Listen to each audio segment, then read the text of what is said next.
and in this video I will show you my everyday curly hair styling routine as it currently is. I do show you at the beginning of the video how I rinse my henna out of my hair, and that is increasingly becoming a more regular part of my routine. I usually do it once a month, but I've had to do it every 2 weeks now. I guess my hair is growing a little bit faster, so I thought I would show you that as well.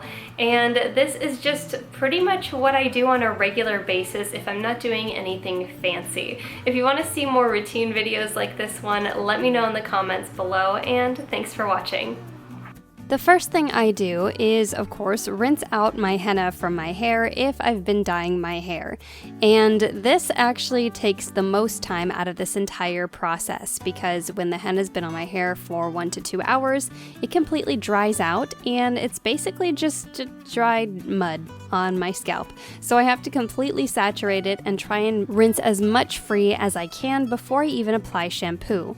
I'm using my Shiny Leaf Premium Cold Pressed Castor Oil shampoo, and I'm using a lot of this for the first round.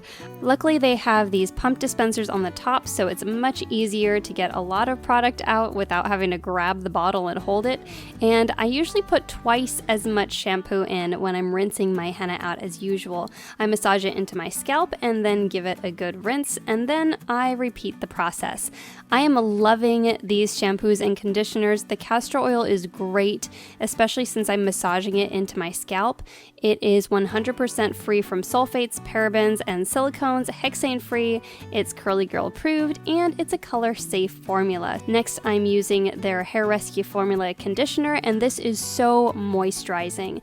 I use about 2 tablespoons of this conditioner and begin at the ends and slowly start detangling my hair.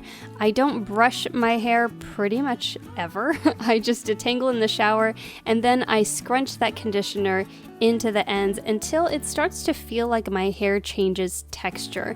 I keep as much conditioner on the ends as possible and just repeat this scrunching motion, and eventually my hair starts to feel like seaweed, and when it gets to that point, then I know it's done, and I work the conditioner all over the rest of my hair, massage it into my scalp a little bit so I can get those good castor oil moisturizing benefits, and then I rinse it with cool water.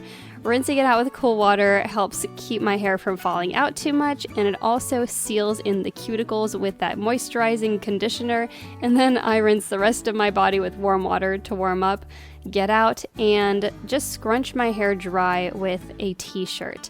Next, I part my hair, and the first product I use after the shower is from Cantu. It is the Shea Butter Comeback Curl. This is a really nice lightweight formula. Unfortunately, the spray doesn't work very well, so I spray some into my hand and just smooth it over my hair and then scrunch it in, and it feels completely weightless.